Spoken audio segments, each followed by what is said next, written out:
tell you I went to a Heat game? No. Yeah. Down there. When we were in Miami, couldn't pass up seeing the GOAT come in from LA, so. Oh, you got to see Ron play? No, Kawhi. Shut the fuck up. Yeah. You set me up for that, didn't you? I did. Oh my God. Was it cool though? Did he actually play? No, he sat in a hoodie the whole time. He never plays. I know. All right, so we got a full house. Everybody's back here. It's my first time looking at this list. It's a hell of an episode to come back on. Yeah.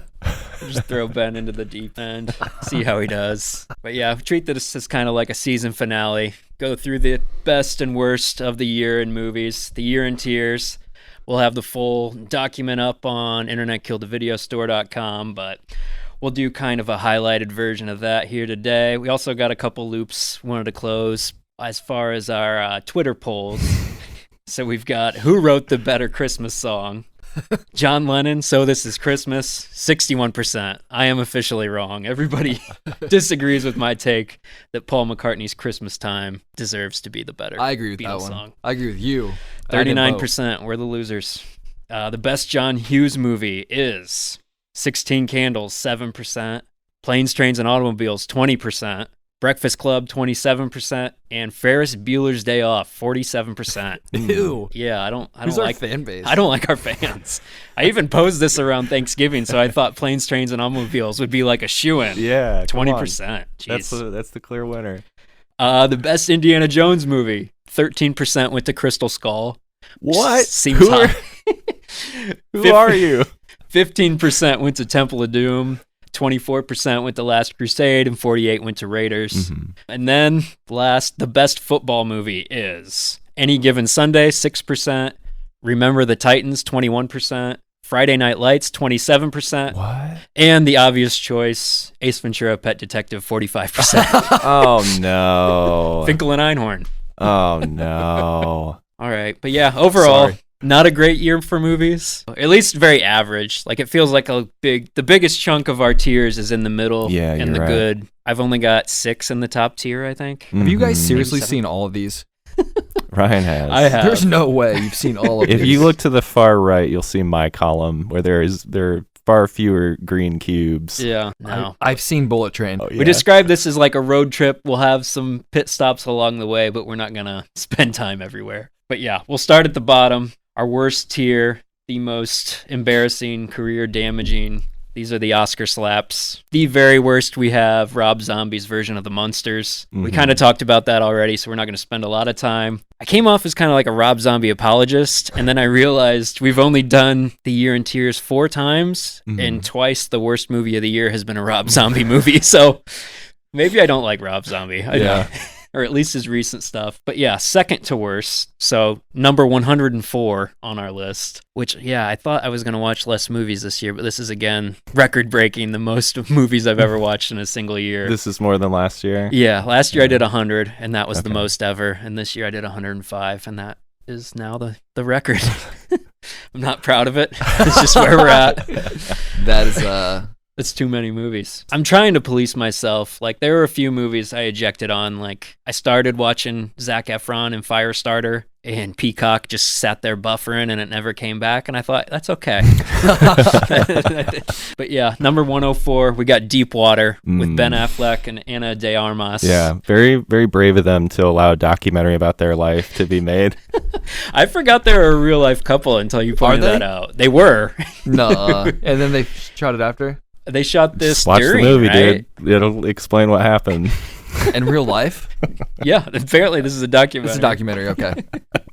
I'll check that out. That's interesting. Ben Affleck's gotten really into snails. Yeah, the snail thing was so bizarre. That was... It needed. Do you agree that it needed more of that tone to really be like a fun, weird, bad sex movie? Yeah, like, because isn't Lil Rel in this? Like, they were clearly going for comedic in some instances, but it played itself way too seriously to Yeah. really work. So was Yeah. this the good movie for you guys or no? No, this is it's- our second to worst. Okay. This is It's an not Oscar slap. fun. It's not fun. There are like a few things in it where you're like, well, I just need more of that. Like the dude gets in the car accident because he's trying to text while he's driving. Yeah. And he just is trying to tell his wife, like, I was right Yeah. about Ben Affleck. He's a murderer. And that scene is so silly. Like it's from a completely different movie, and that's the movie I wanted to watch. Well, we haven't had like this kind of weird erotic thriller Right. for a long time. This was the return of the erotic thriller. They really bungled it. Yeah. You know? Adrian Lin, the director, this is his lane. Like, he directed Fatal Attraction and 9.5 Weeks. And, like, this whole premise just doesn't work when the societal expectation that you have to be in a marriage to raise your kid is thrown out the window. Like, the whole time you watch this, you're just like, why are these people together? Right. Just get a divorce. No. Yeah, it's uncomfortable. There's no real tension. It's just like, these people hate each other. Why are they living together? That's 104. We got They, Them at 103. It's a bad peacock thriller. It looked awful. It was I didn't very even watch awful. it. You saw the ads? Yeah. I rewatched the ads because I thought it was entertaining how bad it was. 102, we got American Carnage. It's a bad Jordan Peele wannabe societal horror movie. We're going to have a lot of those. You can't copy that, man. No. That's not something you can emulate. What else do we got here? 100, we got The Bubble.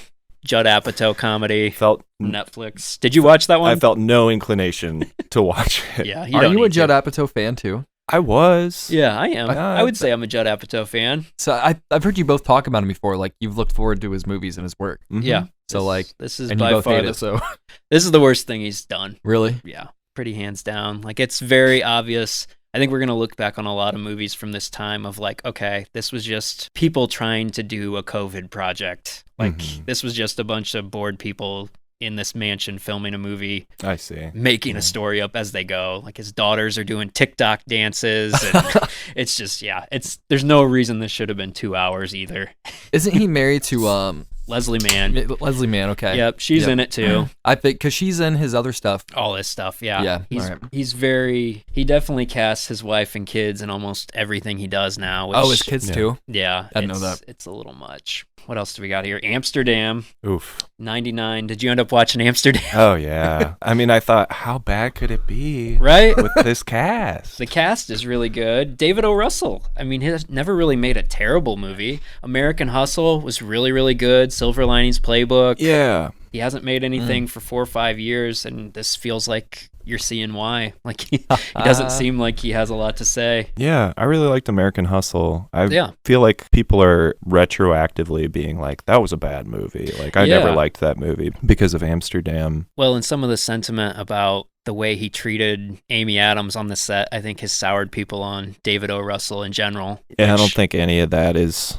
unwarranted. No, he for sounds sure. like an extremely difficult person, and that's probably putting it too politely. But no, this movie is trash. I heard something about how it had this really experimental production process where there was not really a plot, but each actor was given like improv cues and keywords that they were able to use. Yeah, I don't know how much of that's true, but I heard that on another show that was about that movie. Really? Yeah, and it showed. I mean, I'm gonna look like a dumbass if that's not true, but after hearing that, I was like, oh, that kind of makes sense. Yeah, that felt like what I was watching is like incoherence, honestly. Yeah. Because I don't, as good as those actors are, I don't expect them to be able to pull something like that off. It definitely feels like it's just jumping at this big social justice message at the end of like love wins, and it's like it feels very unearned. It treats you like a total dumbass too. Like 5 times leading up to the end, they're like, so now we're gonna hide in the back and listen to what the bad guys say and get them on tape. That way we can take them down. Yeah. It's like, yeah, dude, I know. I've been watching this. Yeah. What are you doing? And there's no character development. Like, you have to have a really bad script to completely waste Christian Bale, Margot Robbie, and John David Washington. Like, those are 3 really good actors, and like this movie treats them like they're really charismatic, and you're supposed to just love everything they do because they're doing it. But yeah, there's nothing to them. Damn, there's a solid lineup. Then you got Chris Rock, Anya Taylor-Joy, and Zoe Saldana. Yeah, Remy Malek, Robert De Niro. Yeah. was in it. Fuck, are you serious? Yeah. Ton of people. Michael Shannon was in it too. Michael Shannon, Mike Myers. Spoiler alert. The best part of the movie is just seeing Taylor Swift get thrown into oncoming traffic, right? She's in this too. Yeah, which honestly, like, that's in the first 10 minutes. Yeah. Just watch that and, as soon as and you then see, refund it to Peacock or whatever. Yeah, as soon as you see her get run over, that's all you need to see in this movie. That's it. It's very convincing. She played it perfectly. Wow. All right. Okay. We've talked about this movie for way too long. Yeah. We need to keep I'm gonna moving. watch it. We got to keep going. Yeah. 97. We got Jurassic World Dominion. I Yeah. think we've talked a little bit about how overhyped the original Jurassic World was. Mhm. Fallen Kingdom kind of painted them into a really tough corner to where this felt kind of like a funeral march. Weird ending of that one, yeah. Yeah. I did not see locusts coming in as a central character for a Jurassic Park movie. Yeah. Or cloning. This took a lot of weird detours. As cornered as they were by the last movie, they just kind of went in the most bizarre direction you could after that. I think there was real opportunity with, like, what was it? The scene of, like, the raptors in Las Vegas or something that, like, didn't even end up being a part of the movie, or Oh yeah, and like there's like a Tyrannosaurus at like a drive-in. Like that never happened in the movie either, did it? I think it might have. Oh, It might have okay. just it might have been the opening of the movie, and that's just how unmemorable it is. Maybe. I just remember it was in a Progressive commercial with Flo, and I was like, oh, this is going to be cool because the dinosaurs are unleashed and going to be out with people the whole movie. It And then seems they- like you could mine some stuff from that. But Yeah, and then they just trap them in a park again. Yeah. The whole problem with the Jurassic World stuff is that it's empathizing with the dinosaurs too much. And I don't even think you could say it's like for the goal of like having some kind of like environmentalist message or something. It's just a mistake they made in the first movie. I don't know if it was for merchandising purposes, but they wanted, to make the raptor into a fucking pet dog. Yeah. And they've tripled down on that to the point where in the final movie, it becomes this humanitarian effort by Laura Dern's character to like save. She's like, the dinosaurs are just misunderstood. Yeah. And it's like, I get at this point, yes, you've stumbled into this environmentalist analogy of like, oh, we're fucking up nature or whatever. That is not what this series ever should have been. Right. Like That's a very good point. as soon as you, no pun intended, like take the teeth away from the dinosaurs, it's like, what are we even doing here? What's the Like, threat? That's what the first one is so good because the Yeah. dinosaurs, they're not the villains. Like the humans are still the villains, but it's man against nature, right? They're presented as nature, not a dog or something. Right. That just doesn't work. The illusion of trying to tame nature and control it. Mhm. And I feel like Jurassic Park definitely belongs on the list of like movies that never should have got a sequel. Yeah. Like The Matrix or Die Hard. The one was good, and they tried to like stretch this premise way too far. I agree. 96 Windfall, is that worth talking about? I saw you watched it, so I just wanted to hear your Yeah. thoughts. Definitely some performers that I find interesting. Yeah, really good cast. Yeah. Jason Segel. It's nice to see him again doing something more serious and weird. Yeah, Jesse Plemons is always great. always great. And Lily Collins. Yeah, do you know she's She's, Phil Collins' daughter? is she? Yeah, Oh, I that's didn't. cool. I took the name for granted, but yeah, She's great. Yeah, she's really good in it. I feel like she almost saves the movie. This movie just kind of, I don't know, it spins its wheels so much. It doesn't have anywhere to go in the second half that could be surprising. And you can kind of see the ending creep up. By the time we got there, I was like, oh, it really is just this. Like Right. they didn't figure out something more clever. Yeah, The best part about this movie, no, I won't say that because I enjoyed this movie, but one of the better parts about this movie is seeing that Jesse Plemons is not actually a tall man. You might have thought that Physically? he was tall by watching other films. I was mistaken and thought that he was tall, but when you see him stand next to Jason Segel, it will be revealed he is not a tall man. that was the best part. And you like this movie? I fixed that, Ryan. I said, don't you dare edit it out. I explained that I do like this movie. That was a cool part of it. It's not the best part, but So it doesn't deserve to be in the worst, is what you're saying. I don't know. Yeah. I usually end up liking stuff that we have in the worst and bad. Like I'll find Yeah. something to like about Something it, to even like if I about can it, yeah. agree that it is the worst and the bad. We've already talked about everything that I find pretty deplorable, which for the most part was just Jurassic World, I think. Even Deep Water better than Jurassic World? Yes.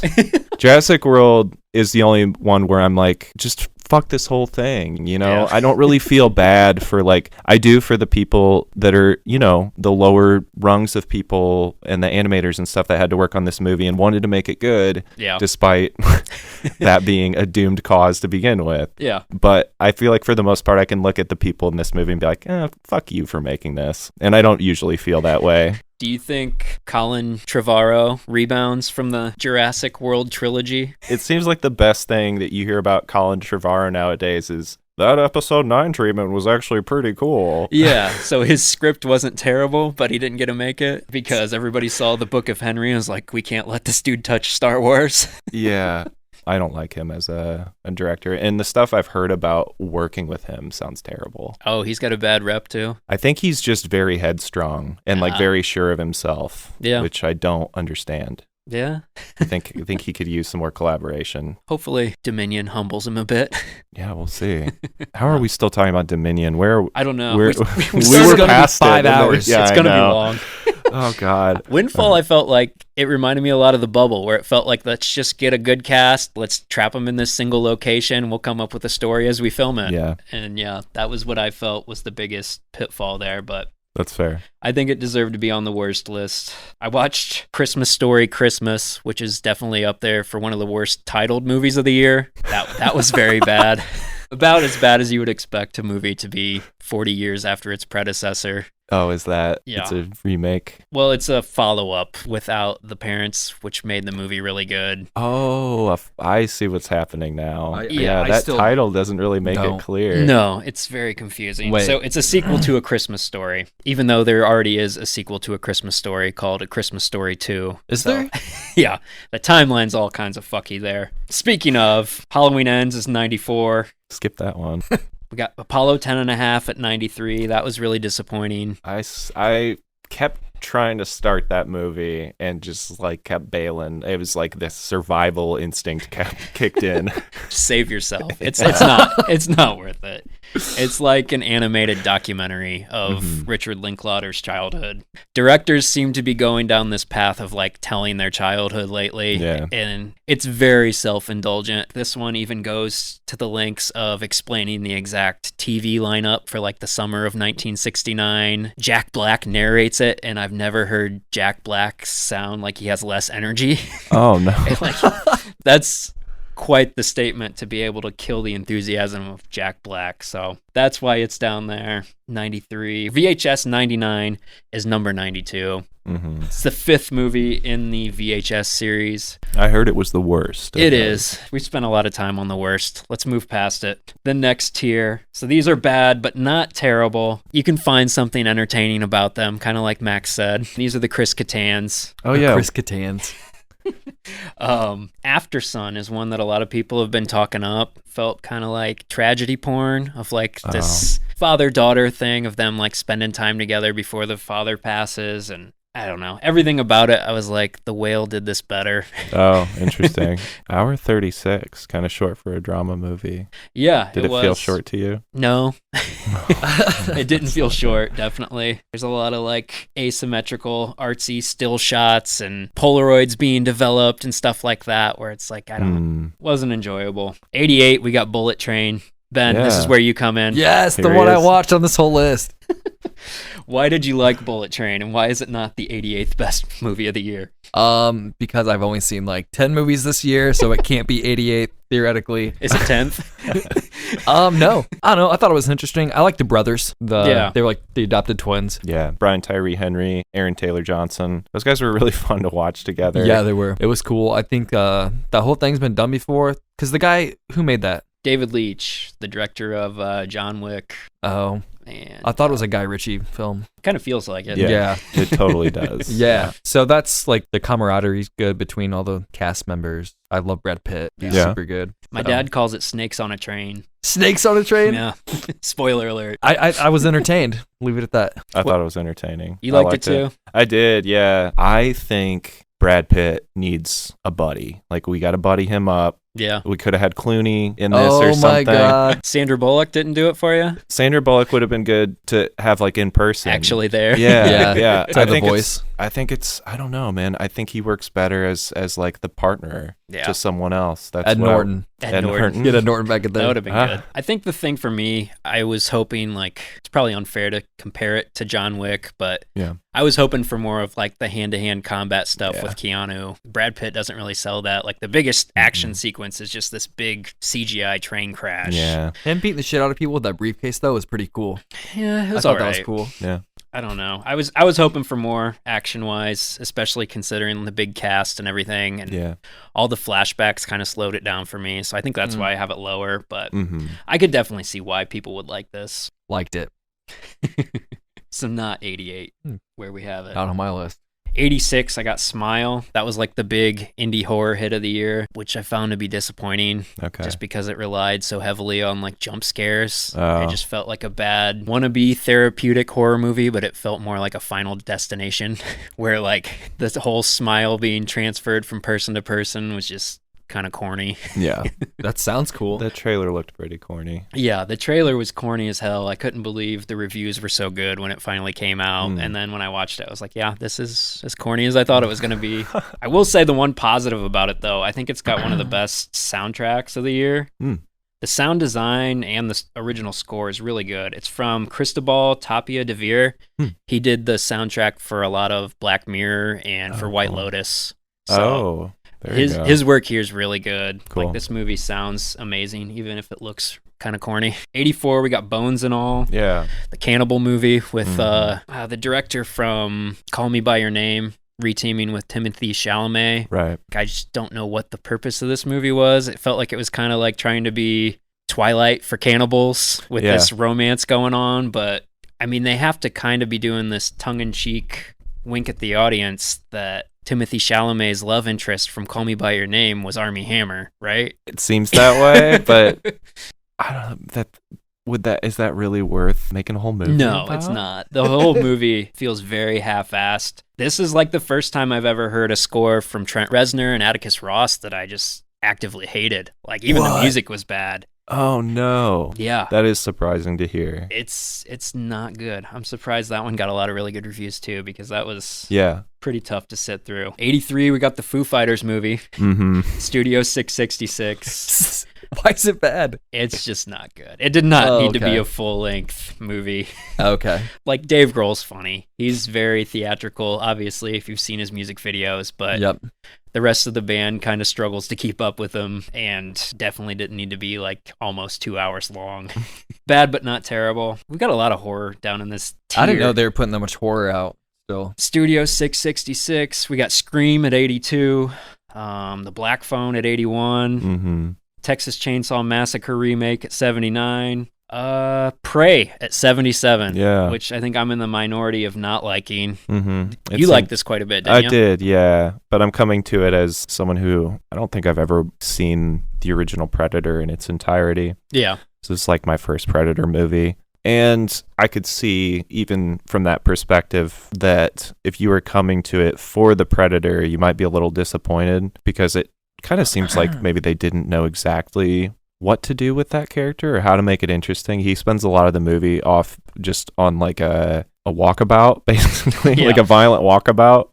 Just hunting, being a predator. Yeah, I guess, maybe that's what he does in the first one too, but I was just like, wasn't expecting to see you just like fight snakes so much. Yeah. It's a lot of bad CGI animals. Yeah, I think they were clever about how they used it. This movie makes an effort to accurately represent certain aspects of Cherokee culture. Yeah. And I thought that stuff was cool. Overall, it won me over. I could see having some issues with it. Another thing is, I'll admit, I'm a little biased about this director. Oh, yeah, he's great. Dan Trachtenberg. No, he definitely brings a unique perspective to it. And I think maybe because I'm more attached to the original, that was maybe why I found it disappointing. Just because the big things that I loved about the original are like the humor and the big cast and the camaraderie they have. And this didn't really have that much of a sense of humor or even like tension, really. Like, you knew the Predator was out there, but there wasn't that horror element for me. Yeah. The Predator franchise has really struggled finding anywhere to grow, from the bad Danny Glover sequel to just a couple years ago when they tried to reboot it with Shane Black. Right. Yeah. And I think there were things about those movies, even though they weren't perfect, that I liked more than this one. But I don't know. I don't know what you do with Predator to make him interesting. Obviously, it seems much harder than it should be, considering they've done it with Alien for how many years, and they're supposed to be in this shared universe. But yeah, maybe we need to get them back together, right? Maybe. I don't know. AVP 2? Didn't they make 2 of those already? Yeah. Those. Those weren't very good. I don't know what you do with Predator. A lot of people are talking about doing more period pieces like this, going back in time, but I don't know. I found it to be a little unbelievable that even though I liked the lead, that she would be able to take down this like technologically advanced super hunter on her own as well. Mhm. So The development at the end is a bit rushed. I mean, I think it's earned overall, but it's a little bit rushed. all right, let's keep on cooking here. We got Clerks 3, we got Crimes of the Future. You actually were able to finish Pinocchio. I it went seems. back and finished Guillermo del Toro's Pinocchio. You had turned it off at one point, right? I did. In disgust. Yeah. You rage quit Pinocchio. I rage quit Pinocchio. Not even rage quit, just apathy. Yeah. Again, so this came out like December, and I'm trying to get through this list of all these movies I need to see, and I'm around the halfway point, and I'm like, I don't need more bad movies on this list. We've got so many in the Yeah. bottom tiers. Right. It's clearly not going to be in the top tier. I'm shutting it off. But then at some point, morbid curiosity and the fact that I'm like, well, I've only got 40 minutes. Do I watch the end of Pinocchio or start Andor? Fuck it, I'll just watch Pinocchio. But yeah, for like all the projects Del Toro has been attached to or been talking about, for this to be one of them that actually comes to fruition, it's pretty disappointing. Yeah, that's too bad. I was looking forward to this for a while. but- Yeah, Pinocchio is one of my favorite like classic Disney movies, so Yeah. I was curious to see what he would do with it. And it's weirdly trying to be kid friendly with like songs and stuff, but also like Geppetto's an alcoholic Right. and none of the characters are really that likable, so it's a weird tone. And like even visually I didn't think it was that appealing. Like I didn't think he did anything that interesting with the characters and reimagining them, so That's too bad. pretty disappointing. 72, we got Don't Worry Darling. We've talked plenty about that. Is there anything you want to add to that conversation since you finally caught it for yourself? I maybe would be more critical than you guys were. I really, yeah. So we got a yeah. 72. Is that's too high for Max's It would be list. in the worst for me. Yeah. Yeah. This movie was kind of nauseating for me. I was like, how bad can it be watching Florence Pugh and Harry Styles make out for a while? But even that stuff is like so overly syrupy, like saccharine to me. This movie feels almost like pornographic at times without, and everyone still has their clothes on. And I'm like, man, you are trying so hard Yeah. to be sexy right now that it feels kind of dirty and smutty. And I was really kind of like ignoring all of my preconceived stuff about it as I was watching it, or doing my best job to do that, you Yeah. know. But no, I was, at the end of the day, thought it was horrible. 70, we got Bardo, False Chronicles of a Handful of Truths. Okay. This was probably my most disappointing movie of the year, just Mm. because I love the director, Alejandro González Iñárritu. Mm-hmm. Before this, I would probably say he's like the best living director going, and it's a lot of strange concepts that don't really connect together. It's a little self-indulgent, like very clearly trying to do like a self-portrait almost of himself and dealing with his success and his Mexican heritage. And there's some cool ideas, but it just, it doesn't really go anywhere. It's another one of those instances where it felt like Netflix just wrote a blank check to get this guy to make a movie with them. Yeah. And so it's like, fuck it. Yeah. It's like, all I'm gonna right. do the weirdest shit I can. I'll make a weird movie. Yeah. So, I mean, it's somewhat entertaining for that, but for the most part, it's pretty disposable. Yeah. 68, we got Uncharted. There she is. How'd you feel about that one? Did not like it. Thought it was bad. Never played the games, Really? but I can tell you it's not good casting, y'all. I don't think either of them are good casting. None of the casting was good here. Like, Wahlberg. Holland is basically Spider-Man in this movie. yeah, yeah. Like, I've never played the games, and I can tell you they're miscast. I can tell you that Holland is not a Nathan Drake, and Mark Wahlberg is not a Sully in No. any movie. No. What are you thinking?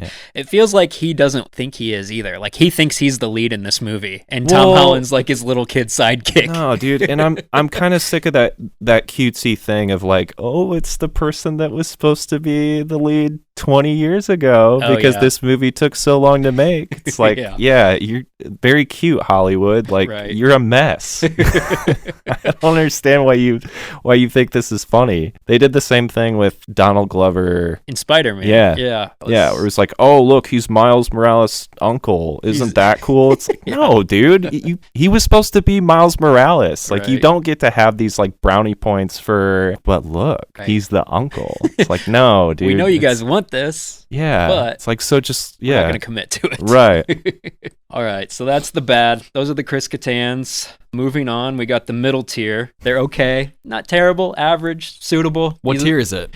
The Jim Gaffigans. Okay. So let's start at the bottom here. We got 67, Devotion. Devotion. It's very hard to be the other fighter pilot movie in the year of Top Gun Maverick. Oh, yeah. Even if you've got Jonathan Majors. Yeah, Jonathan Majors is great in this, but Of course he is. this film also has the disadvantage of being based on a true story, so it's a little more grounded in reality than Top Gun is. Shit. It's also got Glenn Powell, who plays Hangman in Top Gun, so that was kind of weird. Huh. It's already that you're kind of comparing it to the other one, but then he's there the whole time. Yeah, So that's not good. But yeah, it very anticlimactic. Great performance from Jonathan Majors. He's pretty the much best. great in everything. He's so good. 66, we got Hocus Pocus 2. 65, 3,000 Years of Longing. What didn't you like about this one? Because I feel like it's getting... I mean, it seems like people are mixed on it overall, but I'm curious what your take on it is. So it's directed by George Miller, who famously Babe. Pig in the City. did Pig in the City, as well as his Happy lesser-known franchise, Mad Max. Oh, right. Yeah. This one, actually really good Idris Elba performance. This was a solid outing for him. He finally got a good role. But the movie's really weird. Like, it has this really lush production and great visuals, but it's a lot of backstory, and then it just makes this drastic conclusion in like the final moments, especially considering the background for Tilda Swinton's character. Yeah, it just has a really abrupt ending where it felt like either they didn't know how to end it or they ran out of money to fully put the whole thing together. But yeah, it was a little disjointed. So it fell apart at the end. Yeah, it had some cool ideas, but yeah, the way the ending came together was just really rushed and incomplete. So that was a bummer. 64, we got Black Panther. What kind of shit is this? It wasn't that bad. You plan on saying that, right? I saw it in a meme or something. Yeah. Oh, okay. What kind of shit? Yeah, that's good. But I mean, obviously, this was going to be a tough one to tackle without Chadwick Boseman. Right. I really liked Letitia Wright in the first Black Panther, but it never felt like she really took charge of this movie. It was more about mourning Chadwick Boseman, which I get. It's the elephant in the room. You have to acknowledge it, but Marvel just has so many things they have to juggle with, like the interconnected universe. Like Julia Louis-Dreyfus shows up in this movie for a good chunk, and like. And if you haven't watched Disney Plus, you're like, which I haven't. Yeah. Her character added nothing to this. Right. There's some like college student who's making her own Iron Man suit in this movie, and I'm like, why is she here? Because we can't.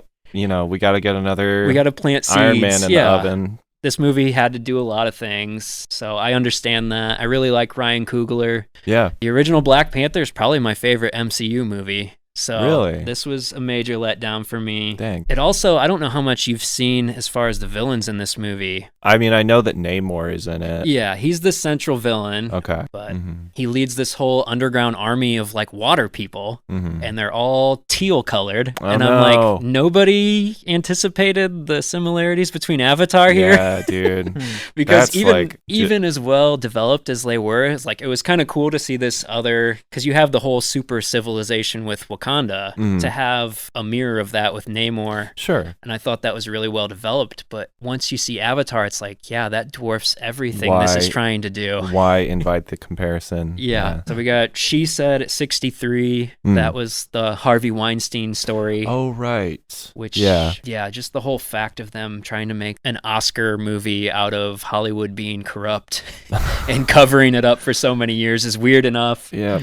But yeah, this was really mishandled. One of many Oscar hopeful movies that kind of bombed this year. Rightfully so in this instance. Yeah, it feels like we're kind of watching the death of award movies a little bit this year. Like there've been a lot of typical award contenders or adult-oriented movies that have kind of flopped and fallen on their face, which is a bummer. You mean critically panned or not making enough money at the box office, or both? Yeah, because I think it's both. We've got a lot. The Menu, Women Talking, I Want to Dance with Somebody, the Whitney Houston story. Yeah. Like people are not going to theaters for those kind of movies. No, and you also have on the other hand like the Golden Globes trying to come back and reestablish themselves and gain credibility, but they also are desperate for ratings. So you have stuff like Avatar and Top Gun nominated for Best Film, which just feels weird. weird. Yeah. And it also diminishes those like prestige movies that are trying to, I guess the whole reason they're produced is to win awards. And so if you don't have the awards or the audience there, it feels like that stuff's going to start shrinking even more. Yeah. But yeah, it feels like without a clear frontrunner, like this could also be the year that something like Top Gun Maverick or Avatar wins Best Picture, which is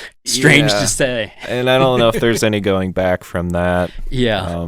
If the Golden Globes were going to make a statement coming back, I feel like they really should have nominated Will Smith for Emancipation, honestly, because he's fucking awesome in that movie. We'll get to That's it later. cool. Yeah, I'm stoked to talk about that. He's obviously not going to get anything at the Oscars No. after last year, but Oh yeah, that's true. that should have been Golden Globes opening. If they wanted a big statement, if they wanted to get viewers, invite that moment for Will Smith to. Yeah. Do you to think clear he's himself. still just like, fuck? I'm sure, It's just man. this like thing that's still resonating through his entire life. Like I mean, that mistake is still. It's looming over Yeah. him.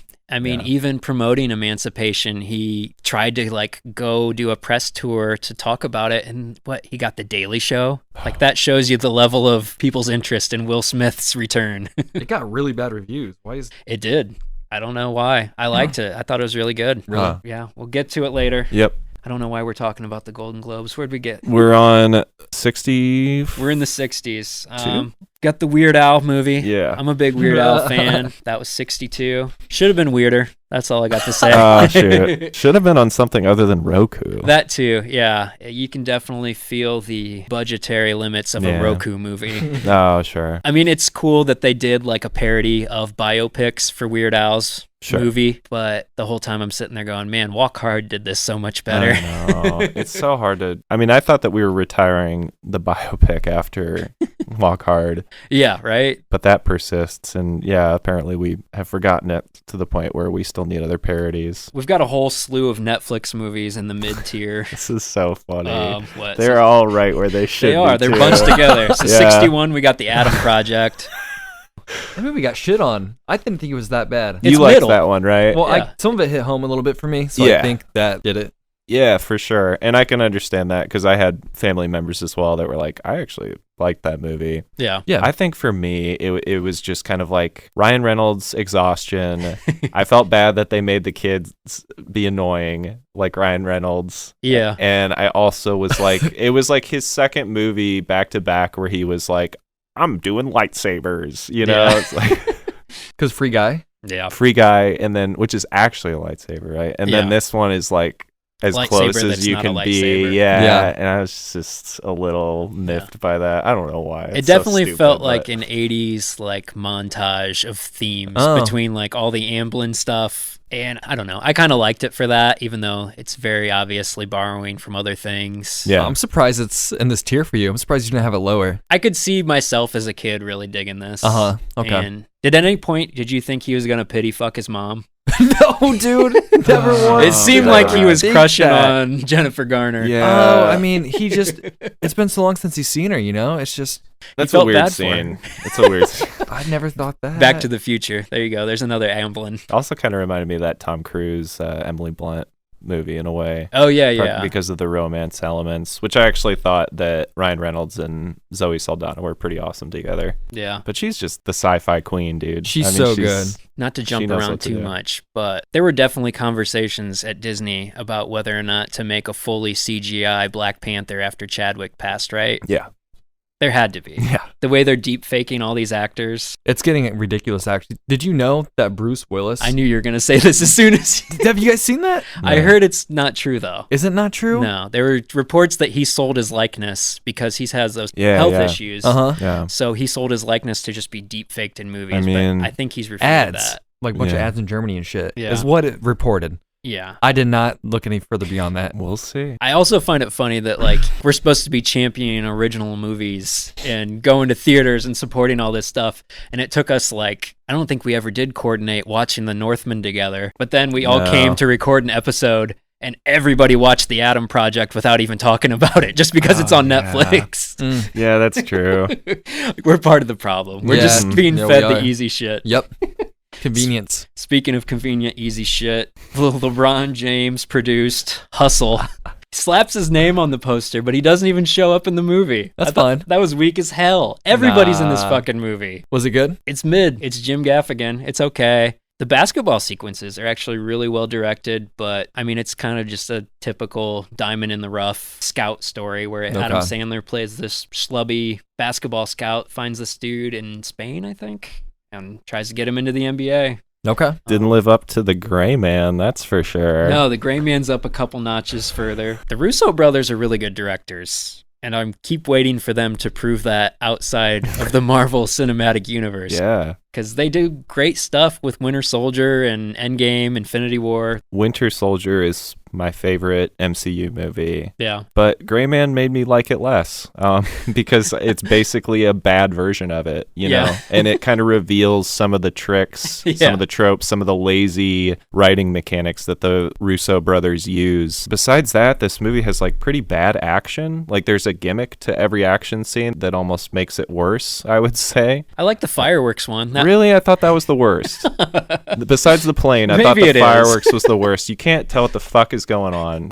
And it's seriously just right at the start of the movie, and it just tells you up front, we didn't know what the fuck to do. Like, you know, a week before this movie came out, there were no fireworks here. Look at these guys walk away. There's no dust on their suits when they're done. There were no fireworks. This is all post effects because we realized this action scene sucked at the end. I thought the train crash was worse for me, where he kind of just Is that rolls what it off. is? Yeah. I couldn't remember if it was a train or a plane. Or like a subway or something. It's, And he just kind of jumps off it at the end, right? Yeah, yeah. I remembered that exact shot because I started cracking up at how it looks like he just kind of like Mario walks off. Yeah. He platforms off of the train and it's just fine. We had some bad train crash CGI this year between this and Bullet Train. Yeah.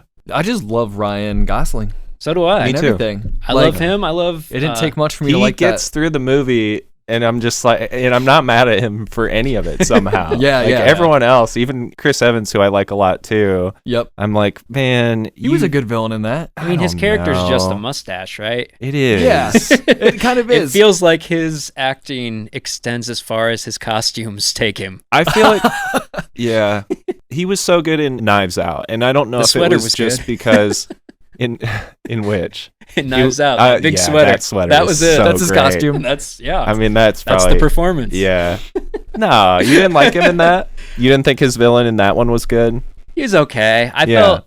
Is it a bit too much? Like, isn't it cute that I'm playing a villain now? Yeah, it feels like that's what all the Marvel guys do. Like, we'll get to Chris Hemsworth later in Spiderhead, but it feels like I want to be the hammy villain after I'm just the faceless hero in Yeah. Marvel. What else do we got? Gray Man, pretty mid. Yeah, Netflix made a lot of mid movies. that's what they do. They're pretty great at it. Tar was number 60.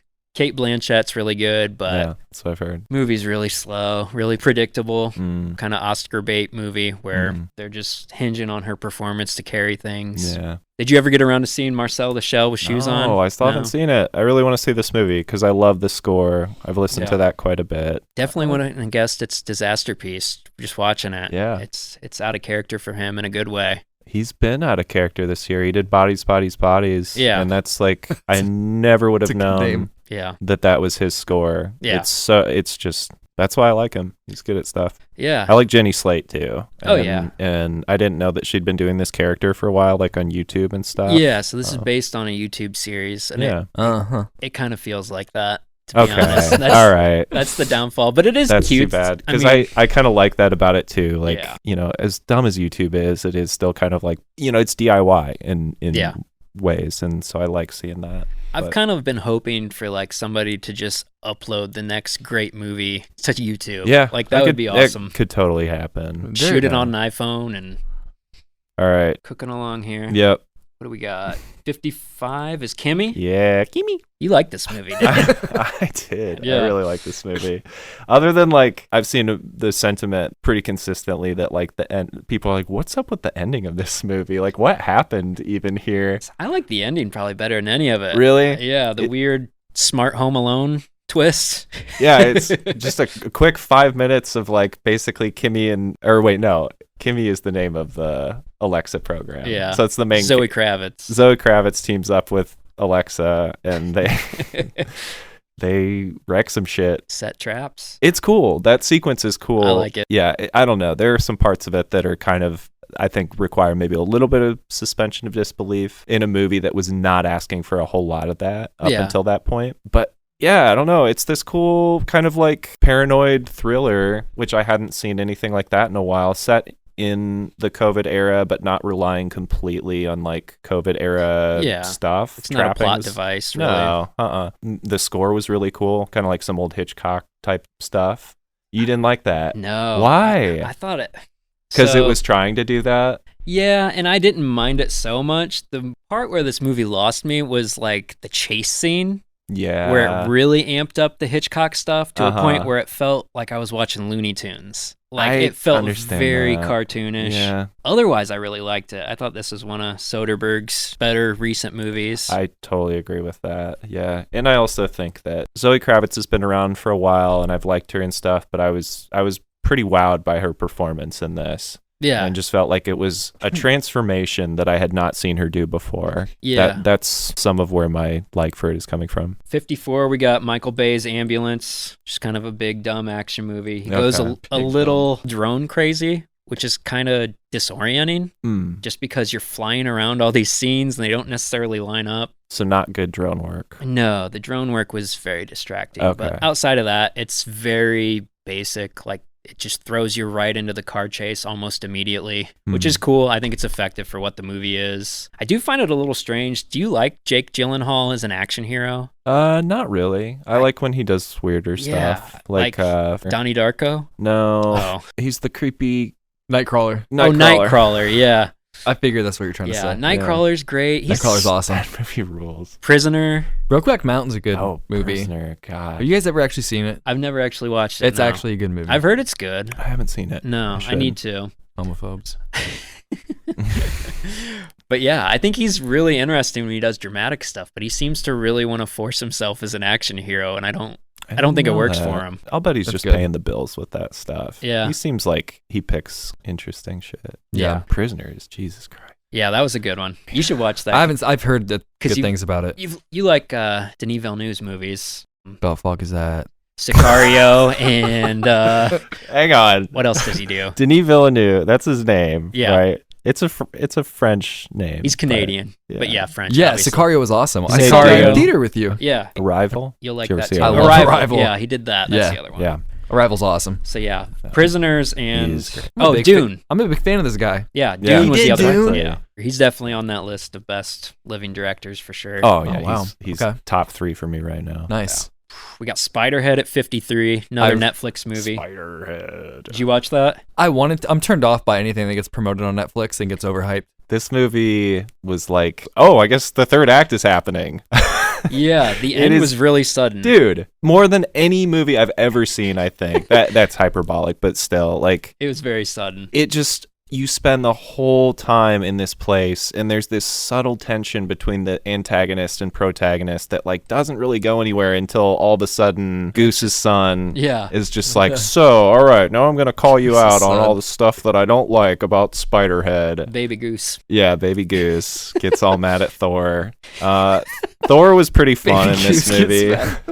Yep. Yeah, Chris Hemsworth, I think, like Ryan was complaining about the Marvel guys wanting to do their eccentric villain. Yeah. Who do you think does it better between the Chris's? We can do all the Chris's because Chris Pine is the villain of Don't Worry, Darling. Yeah. But he's clearly the best. Can I 'cause it's Chris go Pine. Marvel but not MCU? Yeah. Because I think this dude totally remind me of the Big Lots version of Oscar Isaac in Ex Machina. Yeah. That's what dude, the night before he got so into Oscar Isaac and Ex Machina. He's like, guys, this is what I'm going to do. That's all I thought about, especially with like the cheesy 80s pop songs and stuff going on. Yeah. I love the ending, even though it was sudden. Like, if the movie was all that would have been great. Okay. But yeah, definitely very unbalanced. 54, we got Doctor Strange. This is our second Marvel of the year. Yeah, it is what it is. I like Sam Raimi. He did some cool stuff here, but the whole Phase 4 just feels like a hypothetical playground of like,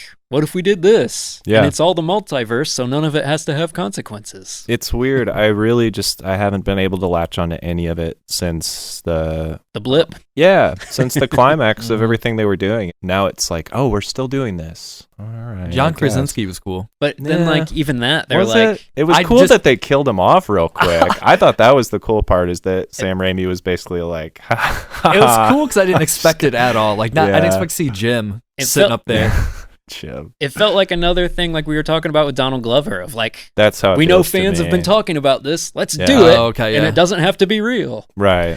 Yeah. But why- Xavier feels that way to me too, as much Yeah. as I'm. Why is Xavier Xavier? I don't Is know. he Xavier in every universe? Is it the same dude? Who knows? No You idea. They know? don't need to give an answer. They on don't it, explain so, it. It's yeah. weird. It's the multiverse. Anything Yeah. can happen. But yeah, the Sam Raimi elements that shine through, like little demonic creatures with like weird high pitched voices. It's like, hell yes. Seeing Benedict Cumberbatch be up for the end of this movie where he's in full on zombie makeup and Yeah. like twitching his head around in Uh-huh. this really convincing way. Like, I love that shit. That was just, cool. Just give me a whole movie of that. But like, I wanted more Sam Raimi than what it seemed like he was able to get through in this movie. And same thing with Wakanda Forever. I didn't understand the like teenage girl that just gets thrown into this story. America Chavez. Yeah, she got she seemed pretty completely bad deal. completely useless.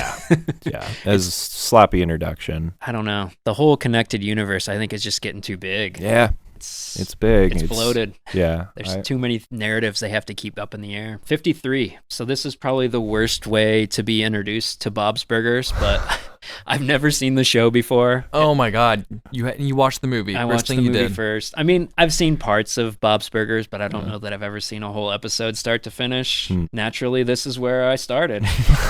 And what do you think? It's fine. But I think like my flavor of H. John Benjamin is definitely more Archer, Yeah. whereas this is Yeah. a little too cutesy. It took me a while to get used to Bob's Burgers for sure, especially after being introduced to Archer first. As I far- oh, go I ahead.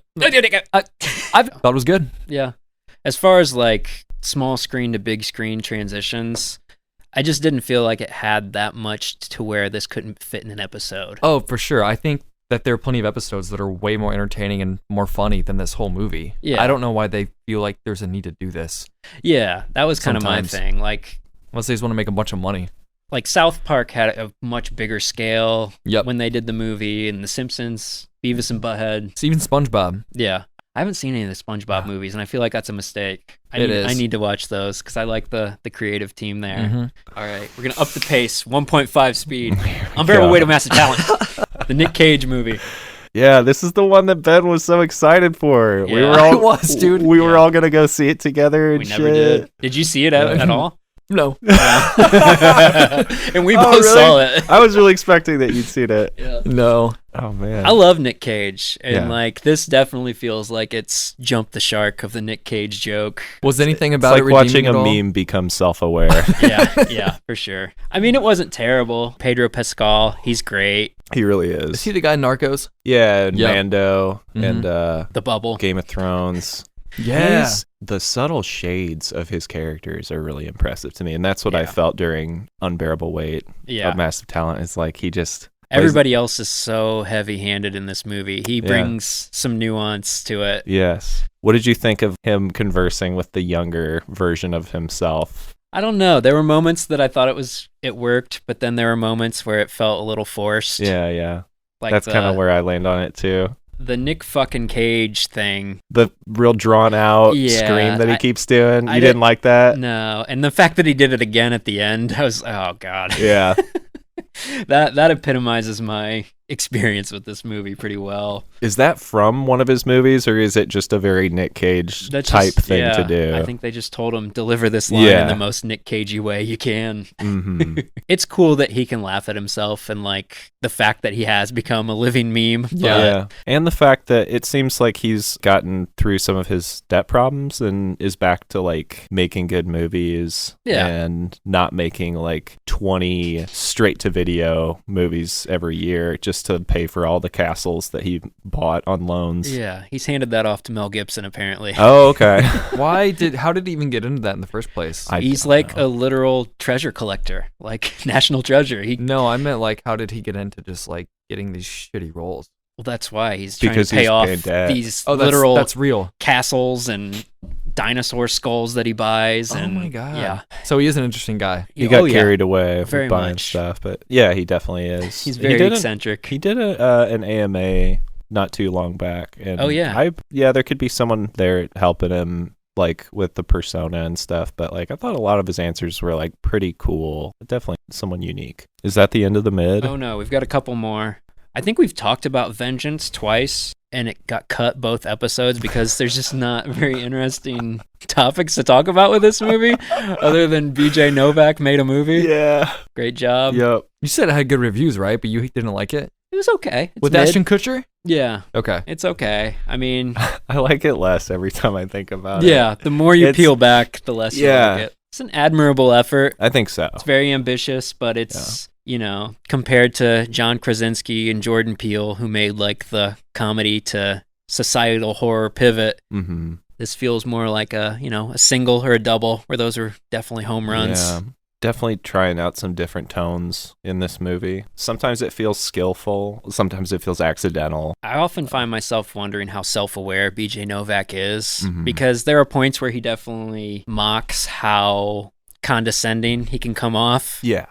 but then there are That's other a points. lot of what he's doing with the character in this Yeah. movie. That's what he does with himself in The Office. But I wonder how Uh-huh. much of that is Yeah. genuine. Well, I think Uh-huh. there probably is some of this genuine, Yeah. and he knows it. Yeah. Like, his whole character in The Office is just the same thing. Pretentious, Yeah. uppity hipster dude. Mhm. And yeah, I mean, when you open your movie like talking about text etiquette with John Mayer, Yeah. that sets a pretty good precedent for what's to follow.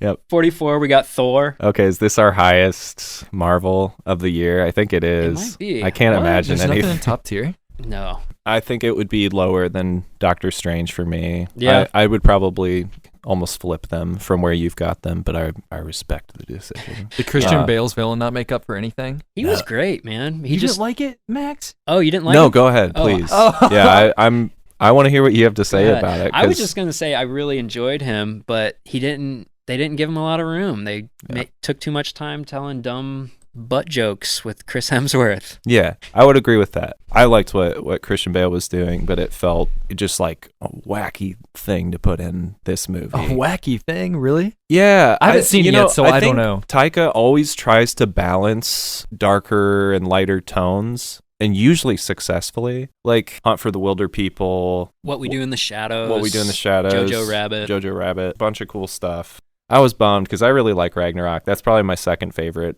Marvel movie behind Winter Soldier. So Yeah, it just felt like they went for the joke way too many times here. yeah, It was. and I always want them to go for the joke. I can't believe I'm like naysaying that, but I needed more story and more coherence. Violent Night was pretty decent. Really? David Harbour playing Santa Hopper? Claus. Yeah. Leans on its influences pretty heavily. That's why it's in the mid. Okay. Barbarian, we got it 40. What did you think of this movie? I really liked it. You liked it? Yeah, It's- it'd be higher up for me. I thought that it stretched maybe the benefit of the doubt a little bit as far as how much it gave the audience. There were times where I was like, okay, I need a little more for the story to keep going, but I see. Justin Long does a pretty great job on his own carrying this thing. I haven't seen him in anything in a minute. He's great in this. I didn't know anything about this movie, and I think that's why it worked so well for me. Yeah. Because it just goes in some weird places. It's totally unexpected. And I think that's kind of the whole movie's game, is trying to subvert your expectations, but it does it in a good way. When you finally get to the thesis of the movie, it feels really nice to know that they didn't just like beat you over the head with it. Yeah, I agree with that. Considering too. what it's about. Yeah. And the cinematography is really well done. Like it's all done Yeah. really well. Mhm. But I think it just stretched my patience at times. Whereas like I did enjoy the overall thing, especially it's one of those movies where like the more you think about it, the more you like it. Yeah. In contrast to Vengeance, this definitely kind of lingers with you for a while. I don't know Mhm. that I would necessarily revisit it, but Yeah. it definitely leaves an impression, I would say. 39, we got Emily the Criminal. Yeah. What'd you think of this one? As someone that like just was never really too impressed with Aubrey Plaza? Aubrey Plaza, I really am at this point.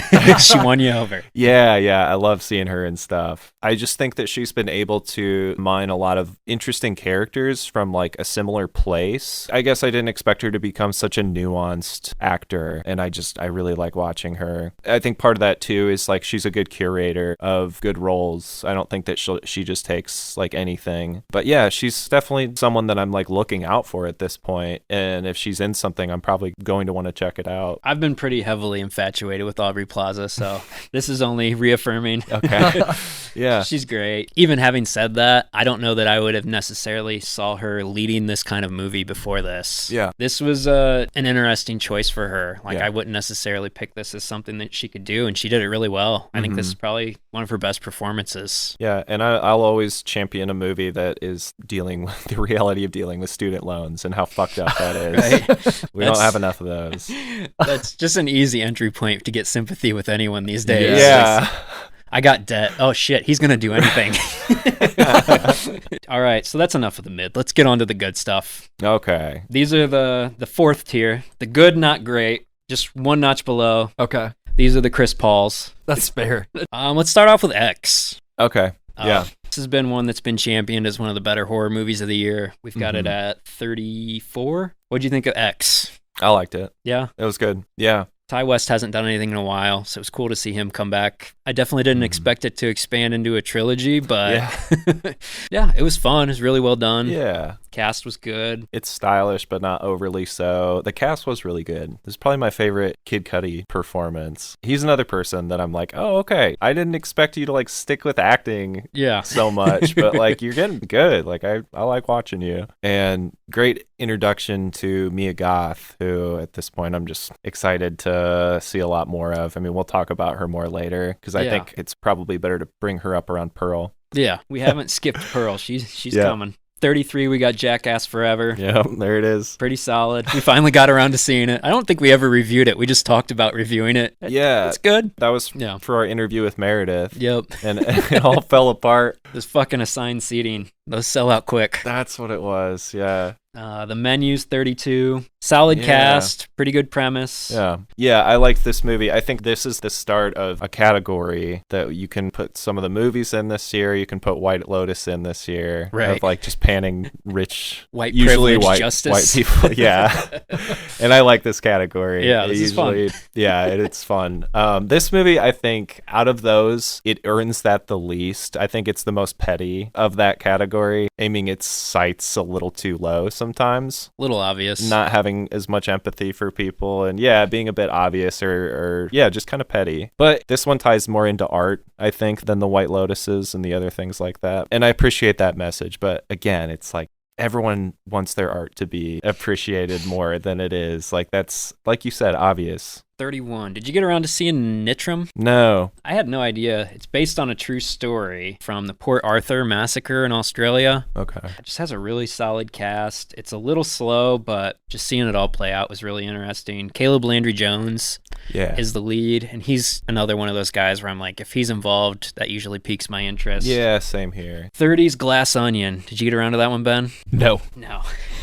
The Knives Out sequel. I wasn't a huge fan of the original Knives Out, but this one I thought was a lot better. It provided a lot more room for the supporting cast, whereas I felt like the original was really focused on Ana de Armas and Daniel Craig. Yeah, okay. I liked getting to spend more time with Dave Bautista I was and just Kate going to say Hudson. Dave Yeah. Bautista. Ed Norton's weird Elon Musk character. Yeah.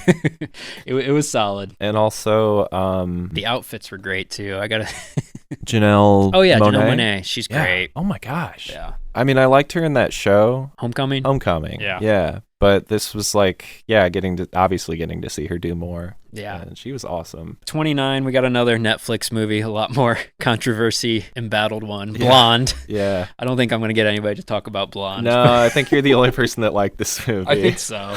I liked it. I thought the director did a really good job. I definitely see why people don't like it, but it is what it is. 28 got a lot more audience-friendly inductee in the Fablemans. Yeah, definitely. It's basically a Steven Spielberg origin story, which It's interesting. How he got his adamantium skeleton. Right. Obviously one of the most influential filmmakers of our generation. So to see him kind of expose this personal side of his life that we don't really know much about was interesting.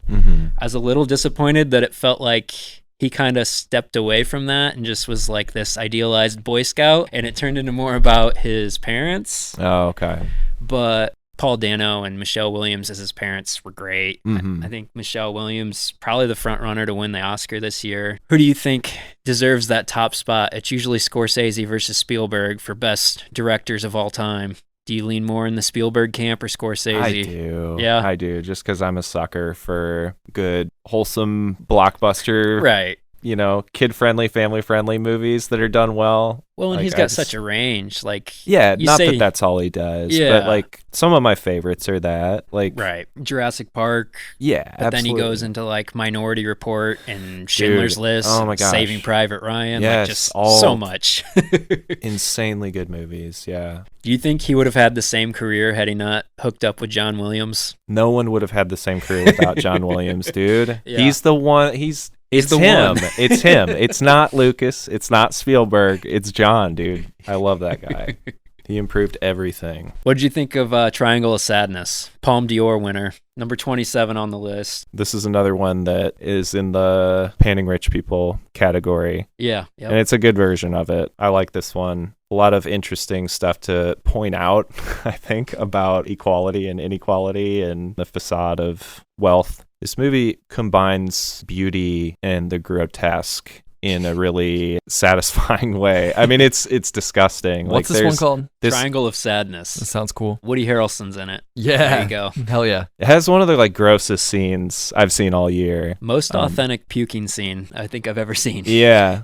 I'm not someone that's typically like, oh, this is making me sick to watch other people puke, but that scene made me feel Yeah.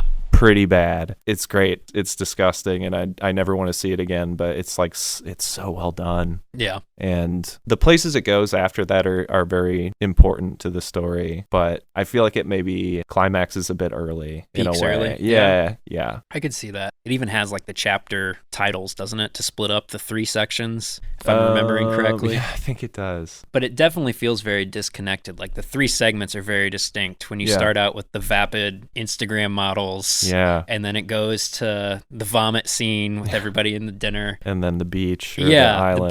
the beach was my favorite. Yeah, it's great.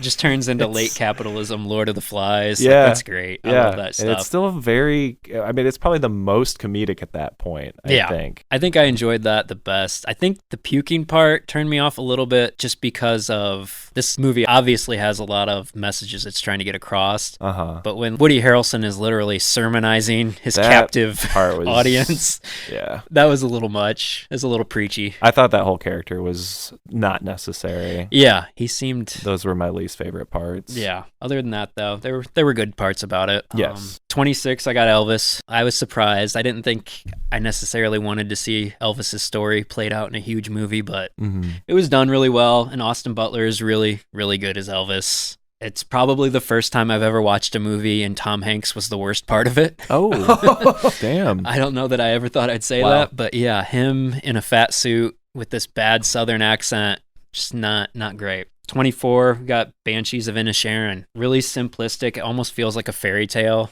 like a gothic fable. Martin McDonagh, who directed In Bruges with Brendan Gleeson and Colin Farrell, gets those two back together for this. Yeah. I think it was a little slow for my taste, but overall, really well done. Kind of like Barbarian. The more you think about it, the more you really like it. 19, we got Spin Me Round. Speaking of Aubrey Plaza, she's in this movie. Her husband wrote and directed. It's the one with It's got a lot of people. Allison Brie co-wrote Yeah. it with Aubrey Plaza's husband, Yeah. Jeff Baena. I gotta learn how to pronounce people's names. Who is the guy in this one too? Because he is cast so well that he should just fucking retire. Because he's never gonna find a better role. Are you talking about Alessandro Nivola? Yeah. Yeah. I mean, I love that guy. Like, I've seen him in a bunch of stuff. I think he's great. Yeah. But goddamn, like, he's so good at this. I did not It's- expect him to have that comedic range. Like, he was so good in that Sopranos movie last year, and he just shows Yeah. up as such a goon here. Oh my god, dude, he's so What is this? goofy. Spin Me Round. The whole cast is hilarious. It seems though. so natural. Yeah, they are very funny. This feels very much like a Christopher Guest movie where you just get the funniest fucking people in a room and just let them try to out-weird each other. Yeah. Zach Woods, when he loses it, is like the funniest moment in any movie I saw this year. When he just goes off, just is so paranoid and mad. Right. God, it's fucking great. And we need more Zach Woods. Yeah, we do. He's so good. And is it Molly Shannon who's in this? Molly Shannon, Tim Heidecker. She is like, I think probably my favorite SNL alum. Ever? Possibly, yeah. Damn. Name some better ones for me. I mean, Will We Ferrell. got Will Ferrell comes to mind, but I like honestly, Sandler. Yeah. No, I like her better than both of those Wow. people. I mean, Yeah. I like her. I'm not saying anything against her, but all time's a big statement. Anytime she shows up, she's funny. She's and really good. I don't think you can say that about Will Ferrell. I mean, we got Chris Kattan. What about him? Moving on at number 18. Pearl. We got Pearl. I did not expect to like Pearl this much. Yeah. But yeah, it definitely improved upon X, which felt Yeah. a little shaky. I think the horror elements didn't work for me as well in Okay. X. Yeah. And this feels like a much more cohesive showcase for Mia Goth to play this deranged woman obsessed with being famous. And it's like this really cool take on the whole like old Hollywood, I was born to be a star storyline. Do you think they plan all of this, or do you think they just got really into that character from the first movie? I really don't know, because it does kind of feel like, because it's written by Ty West and Maya Goth, and it's like, did you guys just like create this backstory for this character? And It they're like, feels this is like- good enough. We got enough budget left over from X. Let's just shoot this. Seems like that might have been the case. This one, I think, is like more stylish. Oh, yeah. In a cool way. It's kind of hilarious at times, like in a good way. It's just so fucking over the top insane. The score is so good. Yeah. I don't know who did the music for this, but they should keep working with Mia Goth, because I think they brought out something in her, or just were perfectly scored what was already there, more likely, because she's incredible. Yeah, her monologue near the end there is phenomenal. All right, Ben, are you still there? Number 16. Get on here. mic, Ben. Are Get you back ready? on mic. I'm landing the plane. 16. Top Gun Maverick. Thoughts? Go. The first time I watched it, I was overwhelmed because it was so hyped up. Yeah. I thought it was really good, but the action scenes didn't feel like there was anything at stake because it's Top Gun and I know nobody's gonna die. Even when Tom Cruise crashed his plane and he's on the ground and you don't know what he's going to do? Even then. Correct. That was my favorite part. That was a really good. I watched it again. Yeah. It's a very good movie for sure. I bought it. So You bought it? I Dang. bought it to That's a watch commitment. it. So Yeah. I liked it. Better than the original? Can't speak on that. Have you not seen the original? Dude, I have, but like so long ago, I went back to rewatch it, and I'm so Yeah. scared of How it'll hold up? Yeah, just Yeah. like the production, the everything. No 4K. I felt like this had a lot more stakes because I watched the original Top Gun for the first time like a year ago. Okay, And it didn't do much for me. so you can't really shame me into not if I haven't watched it. No, but you were Maverick like 4 years I in a row know. for Halloween, so I thought Yep. I thought you I held knew it in enough. higher esteem than I did. No, I didn't. I was a poser. I'm opposed. Yeah, I think the original one I've heard is cheesy too. If I remember, it was, but Yeah, that one just feels like it has zero stakes because it's all just training. At least this, they were on enemy ground, even though it's oh, a that's true. faceless enemy that they don't really ever go into detail about. Uh-huh.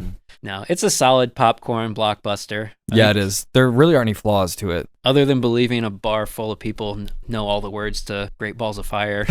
Yeah, in whatever year it's supposed to be. Right. You got anything on Maverick, Max? No. No. I mean, my brother and I burned out the original Top Gun VHS tape we had. Oh, yeah? So you're a fan of the original? I mean, I wouldn't don't say think that. I've seen it since then. Yeah. I'd probably like certain parts of it, and be nostalgic for certain parts of it, and think other parts of it are ridiculous, because Yeah. I'm sure they are. But I don't even know if I really need to like connect it, regardless of what, whether the first one holds up or not. I think this is just a good movie. Mhm. Yeah. It stands Yep. on its own. Tom Cruise doing what he does, besides whatever else he's doing when he's not doing that. Let's go up the list a little bit here. Bros, number 13. Yeah. Hell I love yeah. Billy, Yeah. but I did not watch this movie. Did Movie you guys like rules. it? Oh, I yeah. love this movie. It's Is it- 13, man. That good, huh? Yeah. I need to watch it. It's then. really pretty good. great. Yeah, it's probably the funniest movie of this year. Really? I think so. Okay. I thought it was hilarious. It's probably the best pure comedy we have on the list. It's good. And it's not just that. Like it's doing a lot more than that. Just a good romantic comedy. It practices what it preaches, though, about not just being another rom-com with two guys instead of a guy and a girl. Right. Like, it's very No. unique in breaking down basically just relationship norms in general. Yeah. Like, the whole, like, final scene with him saying, like, love is not love, and my story is not your story. Like, Yeah. every relationship is unique. You can't just cast everybody in the same mold. Mm-hmm. I think that really speaks to, like, how much more universally accessible this movie could have been, especially when, like, that's the theme of this movie, and it was still just kind of marketed as like, oh, it's a Judd Apatow movie with two dudes. Yeah, and it's right. like, that's unfortunate. Yeah. Because I wish this would have been more popular or seen by more know. people, because this I was know. another one that bombed pretty hard. I haven't heard anyone talking about it, and I don't know what. I mean, yeah, I guess that's why. It's funny. I enjoyed it. 12, we got Emancipation. There it is. This is Will Smith's best performance. It got shit on online. It's, not got good reviews, and it may be just the Haitian accent, but he's really fucking good in this, and it sucks that nobody's gonna watch this movie because he slapped Chris Rock a year ago. Yeah. It's a great movie, and it kind of feels like this lost historical epic, kind of like a Braveheart or a Gladiator. Yeah. It's not to that quality by any means, because it is still just Chris Paul. We don't have it up in the Gladiator realm of things. But it's really good, man. Antoine Fuqua, the director, it's probably his best movie since Training Day. 11, we got Avatar. Yeah. The first one was good. I feel like it's so commonly called overrated that it's kind of underrated at this point. Mm-hmm. Solid story, some good action scenes, and Way of Water has everything but better. I think my biggest hang up with it was just the stylistic choices. Like, I didn't like the character design of the Na'vi. Looked like somebody went gung-ho with the face paint at the zoo, and the fact that their ponytails plug into their environment like a flash drive. And You don't like that? no, I didn't like that. But story-wise, this is good. This is Okay. really good. The action is incredible. Like, I was kind of hesitant to see if he could still pull that stuff off, and he really does here. Yeah. The ending of this movie's awesome. Cool. I agree. But yeah, it was quite the spectacle. I'm glad we went Oh solid. yeah. No, absolutely. You have to see this movie in theaters, I think. It's quite the experience. I'm Yes. excited for more. I mean, Yeah. it's been a while since I was like so stunned by computer animation. I Yeah. mean, it's gotten kind of boring in some ways, and I feel bad saying that because I know those people are so overworked already, and the only reason that this one looks amazing is because they spent a ton of money on it and had a ton of time. But I, at certain points, felt like I could reach out and touch the material that was in front of us when we were at the movie theater. Like, it literally tricked my brain for a couple seconds. No, it was stunning, the level of detail. Like, I was to a point where there were so many scenes that were completely computer animated. When there was a human character, that was what looked fake. I don't know if it's the lighting. No, I agree. Yeah, there was some strangeness to that. Yeah. I was concerned because when we're sitting there and they show like that Ant-Man 3D trailer Yeah. and it just looks like a fucking pop-up book, Yeah. I was like, oh no, is that what it looks like? And then that you what get this is gonna there, be? Yeah. Avatar starts and it's like, oh no, not when James Cameron does it. Yeah. You can definitely tell when something has been filmed with the intent Yeah. of being a 3D movie as opposed to separating the colors afterwards. Yeah. You guys watch it in 3D? Yep. 3D 3D IMAX. My dude. first IMAX movie. We went for it. So I wanted to bring something up about this. Like, what do you think about the fact that he's making the more family-friendly style movies? Because this is someone that, you know, like most of his big stuff is not, right? Yeah. And there are concepts in this movie that like would just be throwaway stuff in someone else's movie, but I feel like his shit is just better thought out. Yeah. Like the whole how certain people have come back Oh, yeah. from the dead could be like a whole movie in itself. Yeah. And like a darker, less family friendly movie, I think. But yeah, like, are you satisfied with him doing this kind of stuff, or do you wish that this was something more adult? I mean, to me, it just feels a lot more organic than, like, say, when you watch, like, the Disney Star Wars trilogy, which is very obviously trying to placate to younger audiences. Yeah. This definitely has that inclination, but, I mean, again, just to speak to, like, the action sequences at the end, like, it's pretty full force. Like, Yeah. it doesn't feel like a softball to me. And, yeah, I went from somebody who was like, who the fuck cares about Avatar to, like, when's the next one coming out after I saw this? So it definitely got me excited to see where this is going. And also just because we haven't seen a filmmaker get this big a scale to explore an original concept since probably Star Wars. See, and that's how I feel about it too. I started comparing him to George Lucas in my head after this, just because it's so notable to me that like George Lucas was making films for kids and using cutting edge technology to do it. And now we have kids that have grown up watching that stuff, and they've been so inspired to like do stuff of their own. And I'm glad that James Cameron is like using this crazy technology to make kids movies, because then kids can like see that and get super inspired by it. I like that kind of thing. I think that's cool. I don't know. I think even calling it like a kids movie is kind of diminishing. No, but it's like, what I mean is like the difference between Avatar and like Terminator. Yeah. You know?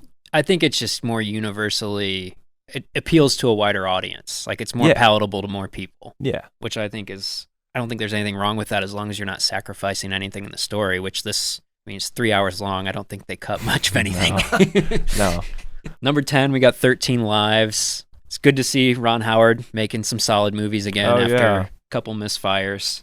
Do you think that this is coincidental that Bezos paid for this one when there was the whole Elon Musk drama around the 13 Lives kids? I didn't know there was Elon Musk drama around the 13 Lives kids. He was saying that he was going to use his submarine to get them, and then the diver that like had to actually do it was like, shut the fuck up. Like, you have nothing to do with this. You're just saying that to get credit. And then Elon Musk like called the guy a pedophile. Oh shit. Serious accusation. This was not in the movie. I don't I'm surprised, because I thought surely Jeff Bezos was just like, I'm gonna make this movie to out him. Yeah, it's just like all about Elon Musk. Billionaire shaming movie. Wait, this movie? Just about a Twitter feud. I shouldn't make, because it's like a serious thing, and it's cool that they made a movie about it. So I'm sorry to no, drag it down with my dumbass jokes, but no, I didn't realize any of that was going on. No, it was a true story about these. It's a soccer team in Thailand that got stuck in these caves for,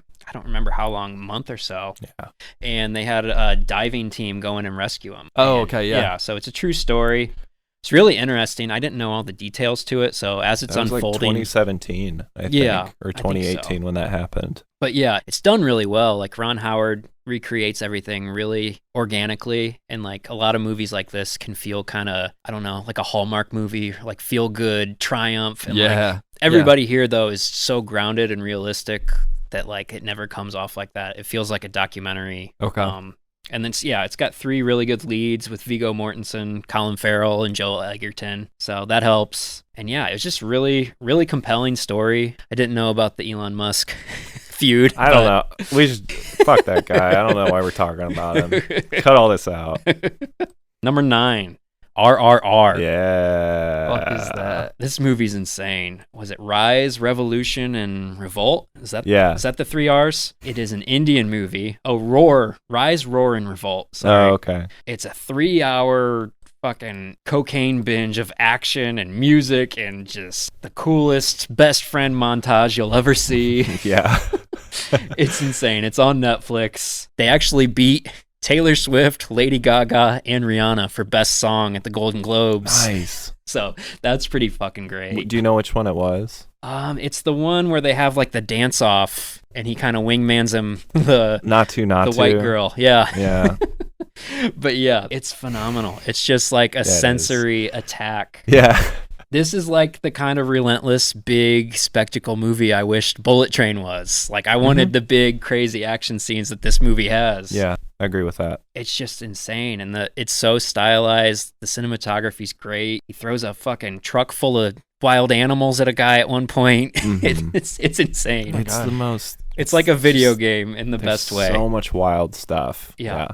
Best musical torture scene of the year goes to RRR.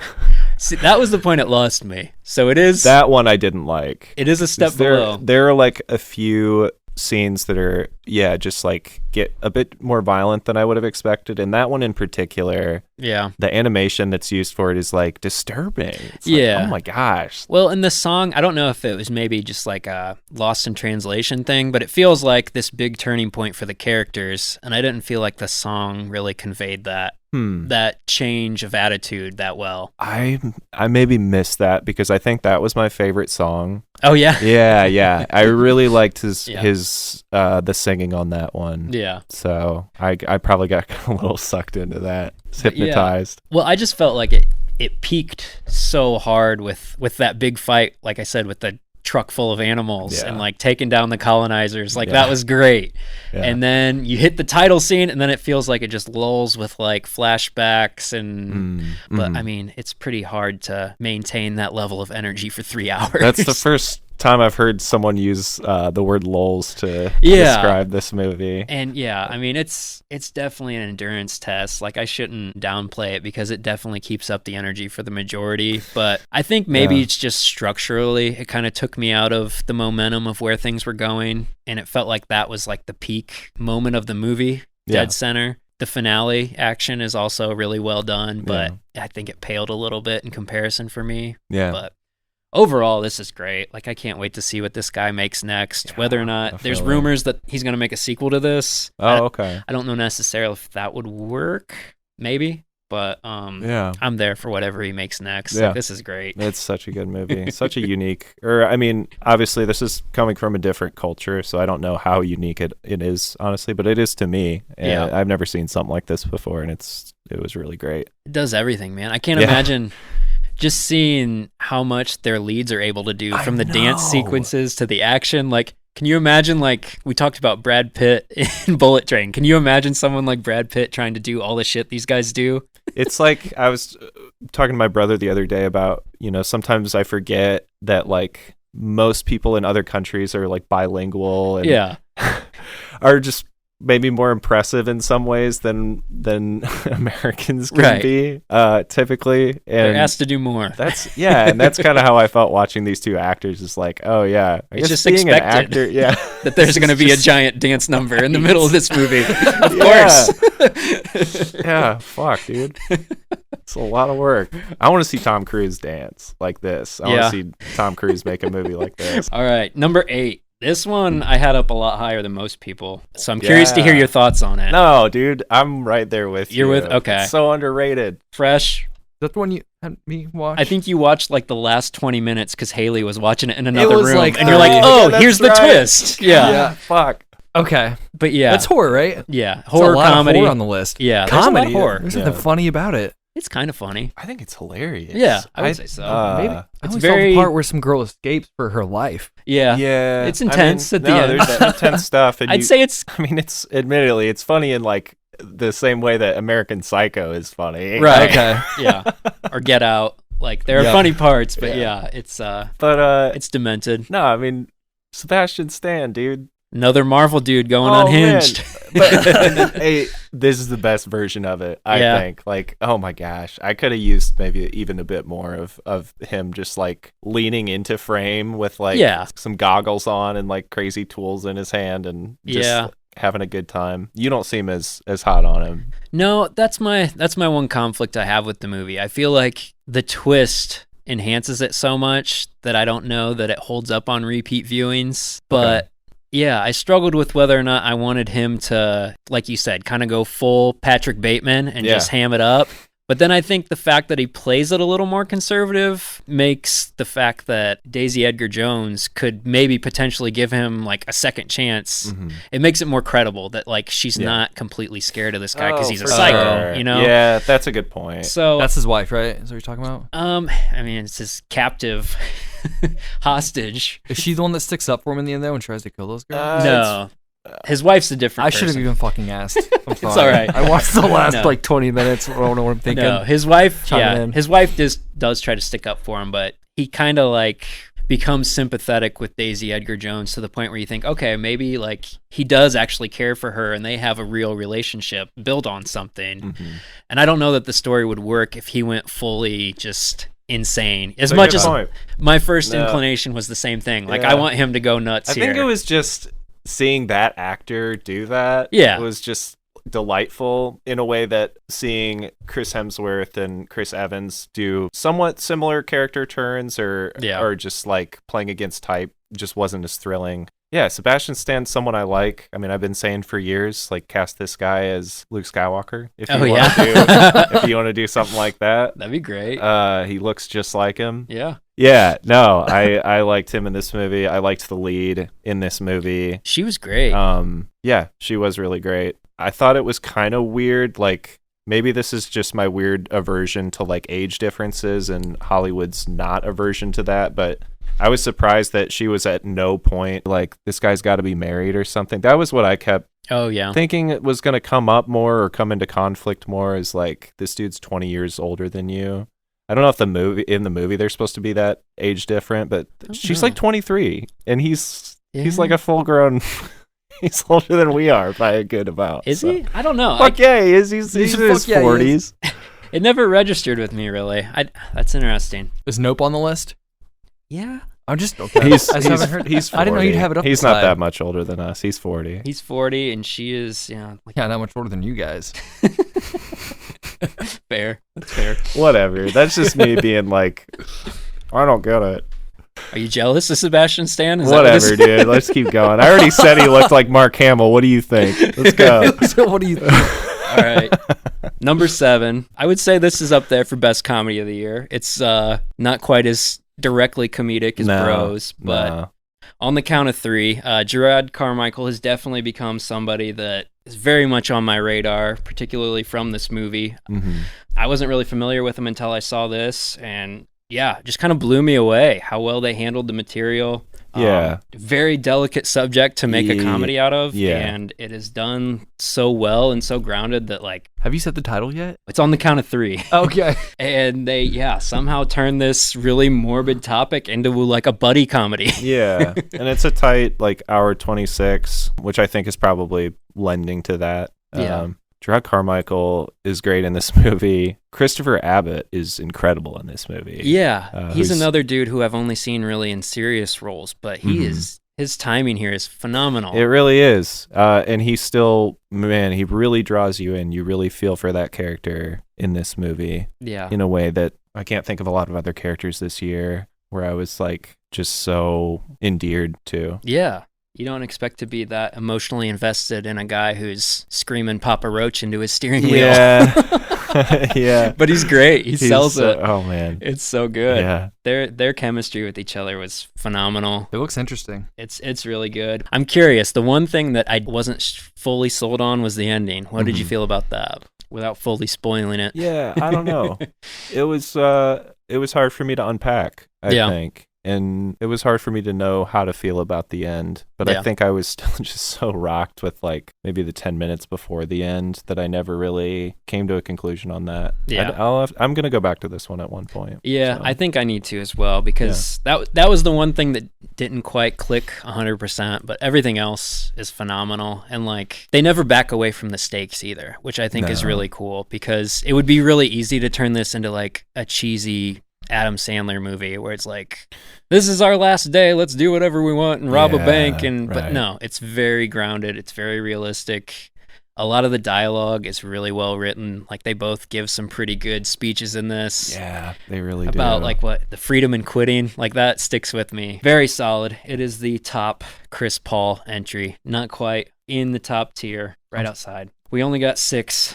Only 6. These are the mountaintop, best of the best. World record holders, the Joey Chestnuts. Nobody knows who that is but me. He's the hot dog eating champion that wins the hot dogs. ESPN every 4th of July, slamming hot dogs. Okay. He ate 76 in like 15 minutes. God. He's a beast. So disgusting. These are the equally impressive movies. All right. Number 6, we got Terrifier 2, which is the most brutally violent movie I've ever seen. And I don't think I'm going to talk anyone else into watching it. So I still haven't been able to make myself. No, I don't expect you to, but it's fucking great. It's just the story of like this little indie cheap movie just turning into this massive success at the box office. It's phenomenal. And Well, yeah, you fucking asked me if I wanted to go watch a movie that was gonna like make me shit my pants. Basically, I said probably not. Yeah. It's a lot of stories of people puking and crying from seeing some of the scenes here. Yeah. And like, there's so much craft and detail put into things that we kind of take for granted, like the character designs and the practical effects that really shine through. And you can just tell the level of passion that this is made with, even though it's admittedly very disgusting and traumatizing. But it's Wow. awesome. I'm It's always going to wonder what this movie is, but It's great. I hope I never watch it. Art the Clown is phenomenal. He's the best horror icon we've had in quite a while. Well, So that's awesome. I'm I excited wish to see him where the this best. goes. Yeah. 5. So I had a little bit of a shake up with the top 5. The Batman got demoted a little bit. Wait. After we did like 5 podcasts in Yeah. a row about it, Yeah.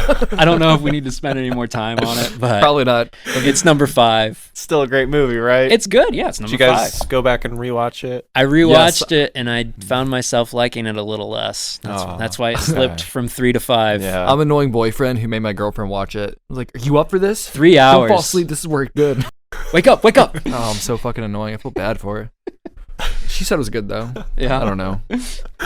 Do you have like a bottom of the barrel experience where she's like, it better not be like this again? No. Like, don't make me watch another fucking Watchmen or something that's Whenever just like, South Park's on, she's like, she fell asleep for Watchmen. I try to get her to fucking watch it. yeah. I fall victim to that a lot. Things that I really like. I like feel like I can relive the experience my first time watching it, introducing it to somebody else. I get to like use their experience as my own, Yeah. and it never, ever is as enjoyable as I think it will be. Their excitement been doesn't doing it for match years. yours. Yeah. I'm like, Haley, watch this. Inception is the best movie ever. You're gonna She's love like it. falling asleep. I'm like, and I try to get her to do it again. Yeah. Same thing. And I'm always just too tuned into what the other person is feeling, and I can like feel their Yeah.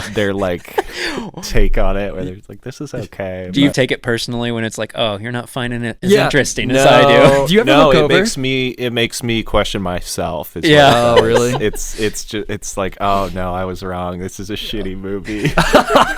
do you ever look over just to see like I watch don't the need reactions to. of favorite yeah. I parts? don't You can need feel to. it? I can Oh, okay. feel the vibe of the room, and I Oh. hate it.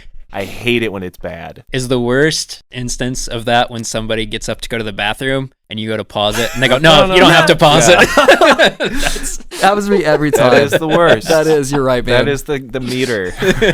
Like, Haley, I paused it for you. It's okay. You don't need to. Yeah, I'll catch up. Yeah.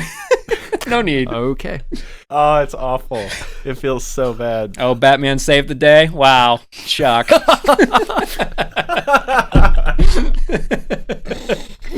The bad guy lost, huh? Haley, that's the Joker in the cell right there. That's the fucking Joker. Sure is, honey. Nobody gives a shit. Good job.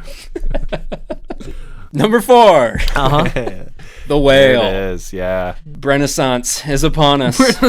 Right. I also think this is something higher on our list than other people's. I'm surprised that the critical response has been so negative. I think it's, and I don't disagree. I think the best take that I've heard on this movie is that people like Brendan Fraser's idea of the character better than the director. Oh, Aronofsky's? Aronofsky's. Yeah. And I can kind of see that looking back, where I think that some stuff stuck out to me as like a bit mean-spirited on the part of the filmmaker, because people are repulsed by him in a way that I don't find realistic. And maybe that's skewed by like, I mean, honestly, us growing up where we grew up, Yeah. and like in the Midwest, like there are plenty of bigger people. Yeah. And so it struck me as strange how many people reacted to him in the way that they did, like the pizza guy. Yeah. Like that felt so weird to me, and maybe some people would react that way. But I still think this is a great movie. I love this movie. Oh, yeah. I thought he was great. Because it's such a good performance by Brendan Fraser, Yeah. and I felt a lot for his character. I was crying at the end of this movie. I Yeah. mean, it is, yeah. Really? It really swells at the end to this point of I thought the ending was pretty beautiful. When we initially talked about Brendan Fraser having a comeback and having like his own Matthew McConaughey, Yeah. Reconnaissance. I didn't think he was an actor that was capable of this. Like, Yeah. I did it kind of tongue in cheek. Like, can you Yeah. believe they're going to make Brendan Fraser like an Oscar nominee? And like, he just destroyed He's my so perception good. of him as an actor. Like, he is so good in this. Yeah. It's remarkable. It's awesome. I saw the initial intention for this movie was that it was originally supposed to be directed by Tom Ford, and the lead was going to be James Corden. Oh. That would have been a terrible movie. Yeah, I don't like that. Wait, the late night host? Yes. He sucks. Yes, he does. He's the worst. Number 3. Nope. I've watched this movie like 4 times. Just because- at Yeah. this point. Yeah. I just love didn't this think it'd be movie. this high for you, I guess. That's Yeah. all. Like, top 3 is, like, significantly high, so I It thought you is. just left it out. No, I think it's slowly becoming my favorite Jordan Peele movie. I think it might overtake Get Out. Dude, there's something about his movies It might where... overtake Us for me. Yeah. Really? Yeah, which I rewatched recently and didn't enjoy as much as I did the first like 7 times. The 8th time killed it. Yeah, time. something about that. Oh, man. But Nope is so good. I think it's just the broad appeal, Uh-huh. for me anyways, that it isn't tied to one specific theme. I think that's what makes this interesting and a really cool evolution of his work as a writer, Mhm. to create this thing where you can come at it from so many different entry points. His shit doesn't have to make sense to me. Yeah. His movies are so unique and, like, Yeah. everything is so different, and I'm wondering what the fuck is going on. I'm on the edge of my seat for something in the sky that you don't even see for an hour. I loved it. I think it's just cool because the other 2 are more horror movies and they're more like as unique as Get Out and Us are. Us is kind of using these slasher tropes. Yeah. Get Out has some more horror tropes that we've Yeah. seen before, some more recognizable stuff that's in that genre. And I feel like Nope is him even working beyond outside of that, where most of the movie isn't horror. No. You know, there are some horror scenes, but a lot of it is like, I don't know, a character drama or something, Yeah. or like there's some slow kind of heisty elements going on. Heist. and- Yeah, for Yeah. sure. I think it's very cool in the beginning. They almost trick you to think you're going to watch a horror movie. Like Yeah. when he's in the barn. When those Yes. kids. Because of the yeah. mask on, he's like, is this what, like, are these creatures? Like, they're here at his farm? And It's that's basically what the nothing movie, like that at all. And Yeah. that's what the movie would be if he was just doing the same shit. But Yeah. like, but he's not. He's accelerating. Do you think that was intentional? Yeah. Probably, Okay. yeah. That's It's very like, cool. That's not what this movie's going to be. He That's- slaps those kids right out of There's there. Yeah, like that's cool as there's hell. like 3 jump scares in a row in that Yeah. part of the movie. There's that, Yeah. and then like the bug getting on the camera. Yep. And it's just him just kind of messing with the audience for a second. Yeah, and then that's very cool. Yeah. It feels very much like, kind of like you said, where you could pigeonhole him as a genre director. Mm-hmm. And this feels like he's expanding into like Spielberg, M. Night Yeah. Shyamalan terrain, where like Shyamalan stuff does have horror elements, but it's also much more broad. Like Signs and The Sixth Sense are very dramatic. They're not just straight horror. And I know he's still doing a lot of horror work. I mean, he's Yeah. producing a horror podcast at this point. Peele is? Yeah. Oh, nice. Mhm.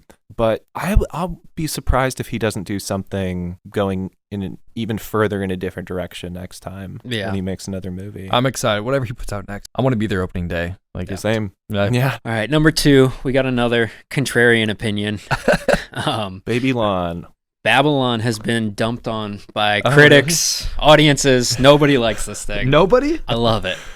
And it may be because it is very much wearing its influences on its sleeves. One of them being Boogie Nights, which is one of my favorite movies ever. So I may be a little biased there. There's obviously stuff that can be cut from a 3-hour movie, but I mean, it's just such a massive swing, and it's so just ambitious and audacious, and I fucking love it. And like, I just haven't seen a big, crazy, hard to describe movie like this in so long, and it's awesome. I love the characters. I love the crazy storylines it goes down. Like, this is the kind of industry satire I was hoping for with Once Upon a Time in Hollywood, where actually, you know, it does pay fan service to like the history of Hollywood, but it also makes a larger statement about basically Hollywood prioritizing technology over artistic expression. Yeah.